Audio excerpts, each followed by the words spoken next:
नमस्कार विद्यार्थी मित्रांनो, स्वागत आहे आपलं यूट्यूब चॅनल ज्याचं नाव आहे मोहित मोटिवेटेड एक्झाम चॅनल। आज आपण बघणार आहोत शिक्षक अभियोग्यता आणि गतिमापन चाचणी म्हणजे टेटबद्दल आलेले एक नवीन अपडेट। ती अपडेट कोणती आहे? चला आता आपण सुरुवात करूया व्हिडिओला। व्हिडिओ आवडल्यास व्हिडिओला लाईक करा, कॉमेंट्स करा, जास्तीत जास्त व्हिडिओ शेअर करा जेणेकरून इतर विद्यार्थ्यांना देखील या व्हिडिओचा फायदा होईल। चला आता मग सुरुवात करूया व्हिडिओला। गोंधळ, अधिक वेळा परीक्षा देणाऱ्यांना पवित्र पोर्टलवर नोंदणी बंदीची मागणी। टेट 2025 नियम 13चे उल्लंघन, एकाच उमेदवारांची 2 वेळा नावं। परीक्षार्थी संघटना आक्रमक, अप्रामाणिक प्रयत्न करणाऱ्यावर अन्याय। शिक्षक भरती प्रक्रियेत गोंधळाचे सत्र कायम आहे। 3 वर्षानंतर झालेल्या टेट चाचणी नियमानुसार एकाच वेळी परीक्षा द्यायला हवी, या नियमाचे उल्लंघन करण्यात आले आहे। जवळपास 2030 उमेदवारांनी 2 ते 3 वेळा चाचणी दिली असून ज्या चाचणीतील सर्वाधिक गुण आहेत त्यानुसार नोंदणी केली जात आहे। यामुळे प्रामाणिक प्रयत्न केलेल्या उमेदवारांवर अन्याय होत असल्याचे समोर आले आहे। परीक्षा परिषदेच्या वतीने टेट 2025 म्हणजे शिक्षक अभियोग्यता बुद्धिमत्ता चाचणी 3 वर्षानंतर घेण्यात आली। शिक्षण विभागाने शिक्षक भरतीसाठी पवित्र पोर्टलवर नोंदणीकरता प्रथम टेट चाचणी अनिवार्य केली आहे। त्यामुळे लाखोंच्या संख्येने DAT BEd झालेले उमेदवार या चाचणीच्या प्रतीक्षेत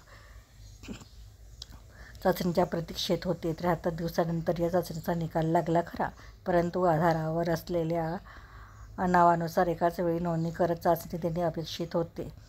शिक्षण आयुक्तांनीही पवित्र पोर्टलवर नोंदणी करताना एका उमेदवाराने एकाच वेळी एकच चाचणी देणे आवश्यक असल्याचे सांगितले होते। असे असतानाही एका वेळी 2 ते 3 वेळा वेगवेगळ्या वेळेत आणि तारखेला अनेक उमेदवारांनी चाचणी दिली असून ज्या चाचणीत अधिक गुण मिळाले तेच गुण पवित्र पोर्टलवर दिले आहेत। त्यामुळे शिक्षक भरतीसाठी ज्या आस्थापनांच्या शाळांमध्ये संच मान्यतेनुसार रिक्त जागांवर भरतीसाठी गुणवत्तेनुसार यादी जाहीर होताना प्रामाणिक उमेदवारांना अन्याय होत आहे, असा आरोप संघटनांनी केला आहे। एकापेक्षा अनेक चाचणी देणाऱ्यांना पवित्र पोर्टलवर नोंदणीपासून रोखावे अशी मागणी करण्यात आली आहे। या संदर्भात परीक्षा परिषदेतील अधिकाऱ्यांना संपर्क केला असता प्रतिसाद मिळाला नाही।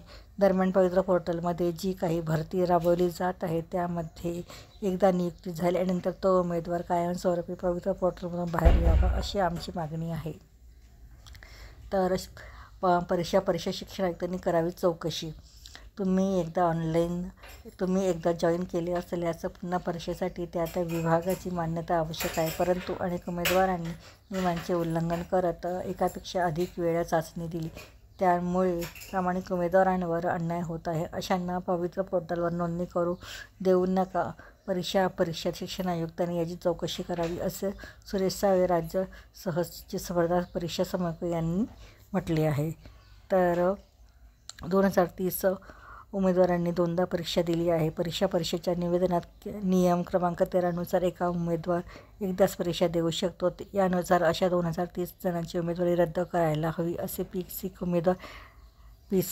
कदम उमेदवार यांनी आपले मत मांडले आहे।